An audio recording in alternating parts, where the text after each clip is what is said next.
gago, di ba? Oh, yun, umamin pa. Umamin siya na nabayaran siya. Nag-away-away tuloy sila mga vlogger. Nakita nyo ngayon, nag-away-away mga animal, di ba? O para mga gago. At least kami, kung mag-away-away kami kasi magkakaiba lang kami ng pinupunto sa buhay. Di ba? Hindi dahil sa bayad. Wala sa amin ng bayad dito. Itong dalawang to, kasama. Magandang gabi po. Sawa na sila sa boses ko. Sorry po medyo... Uy, BMR. Si Boss Binta, bistak na dyan. Ay, sir, ganang araw.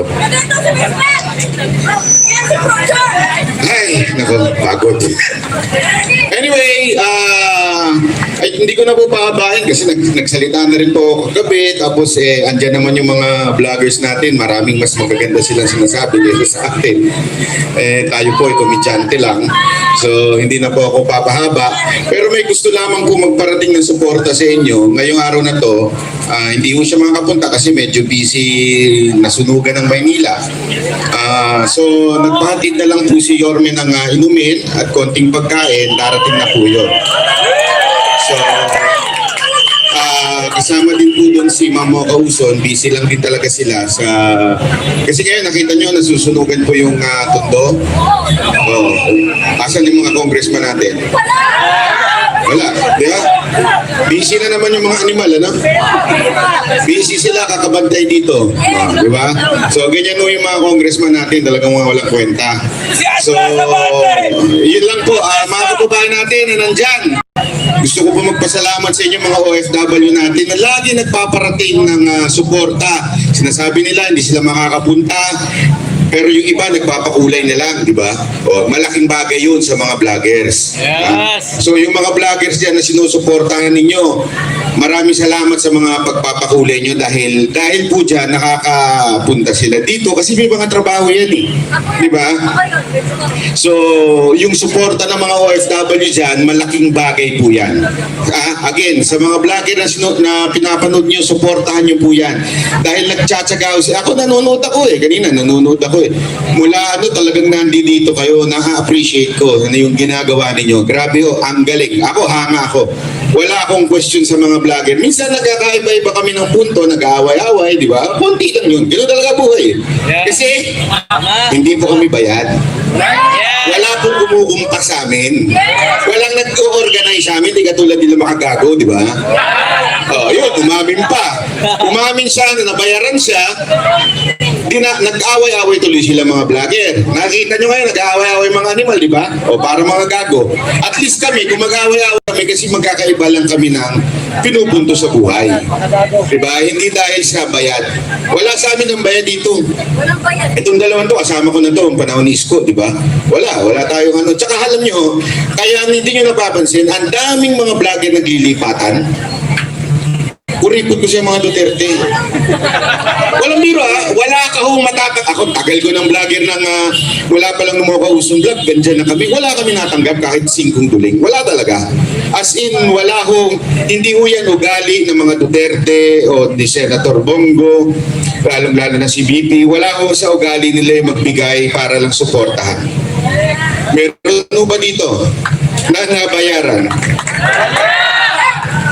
Kasi bugi kami, ba't kami hindi? Hindi pwede yun. Biro lang. Wala ho sa atin dito nabayaran. Kaya nga yung mga nagko-comment trolls dyan, sinasabi nila, bakit ganito? Di naman kayo ganun kadami. Kasi kailangan magtrabaho ng iba.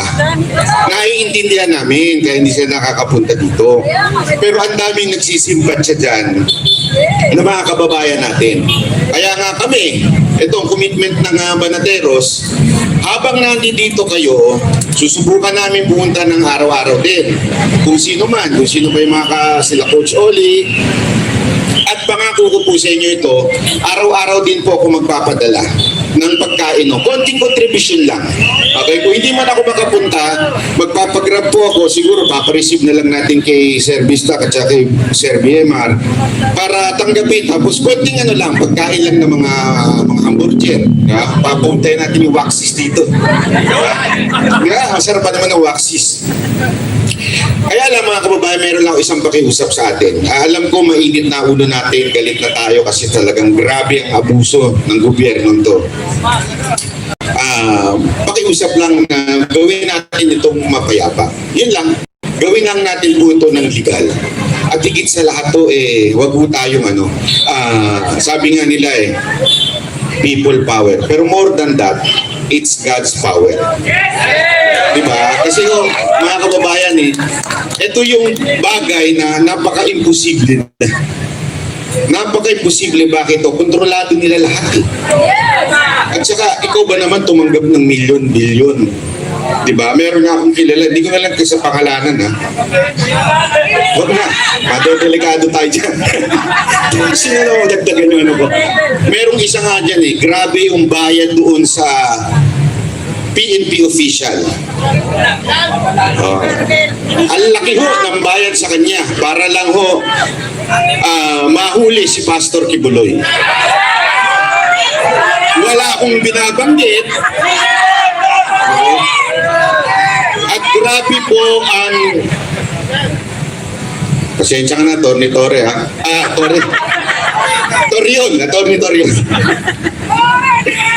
Medyo si Atty. Torion sinuhulan ng napakalaki, ilang milyon para lamang bumaligtad. Ganun kalaki yun. Ito ano lang ito, sa loob lang ito. At para lamang po ibigay si ulo ni Pastor Kibuloy.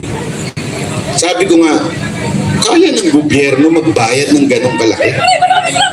Grabe hindi ito yung 500,000, 1 million, hindi Pwede nang mag-retire si Atty. Torion kung tatanggapin niya yun. Ganong kalaki yun. Pwede na siya mamuhay ng isang milyonaryo sa Europa o kaya sa UK para lamang po pag tinanggap niya po yun. Pero hindi niya tinanggap. Ganun po si Atty. Torion. Kaya nagpapasalamat po tayo kay Atty. Torion. Pinaglaban niya po. At sabi ko nga, kung ganong kalaki ang ibabayad para lang sa ganong aspekto, paano pa kaya kaway tayo sa mga police yan peace. Sabihin naman natin na mahal namin kayo at higit sa lahat mahal kayo ni Pangulong Duterte.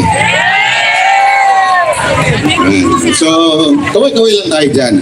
So yun po ang sinasabi ko nga po, kung ganon nila kayang bayaran si Atty. Torion, paano pa kaya ngayon itong nangyayari kay VP Sara Duterte?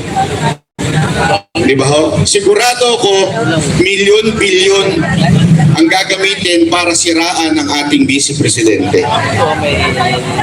Kaya sana po tayo mga kababayan natin na nanonood dyan, manalangin lamang po tayo. Napaka-imposible na pero malay ninyo, di ba? Tandaan natin, paano ba nabuhay si Adan? Kung meron nakakaalam ng Biblia, paano nabuhay si Adan? Di ba po siya ay clay lang? Hiningahan po ng Panginoon si Adan para mabuhay. So kung gusto ng Panginoon, pwede rin niyang tanggalin yung hininga na yun. Wala akong sinasabi kung sino Ibig ko lang sabihin po, hawak ng Panginoon ang buhay ng tao. So doon lang tayo magdepende. Kasi tayo-tayo, ito diretsuhan. Tayo-tayo po, parang imposible na kung yung BP nga natin, ginagago na nila Si BP Sara na yun ginagago na nila talagang lahat. Wala nang batas. Wala nang batas. Ganun na nangyayari sa Pilipinas. Pero huwag natin kakalimutan na meron tayong Panginoon na bibigay ng hustisya. Yan ang isang bagay na walang titibag ang Panginoon. Kaya more than people power, it's God's power. Gawin natin ito saan? Sa tamang paraan. Ulitin ko po, sa tamang paraan. Kasi nga di ba may sinasabi na if God is with you, who can be against you? Tama, mali? Tama! Let's do it in God's way. Huwag tayo maging violente. Panalangin lang natin ito. At kung masusubukan natin, kahit ako, sinusubukan ko na hindi magmura, wag subukan natin. Diba? Para naman makita ng Panginoon na, Lord, seryoso kami. Kawawa na kami, maawa ka naman sa amin. seryoso kami na gusto lang namin magbago ang bayan na gusto namin bumalik yung 6 na taon na napakaganda, di ba? Hindi man perfecto, pero gusto natin bumalik yung ganun. So ipanalangin natin yan sa Panginoon. Okay? So yun lang po. Maraming salamat.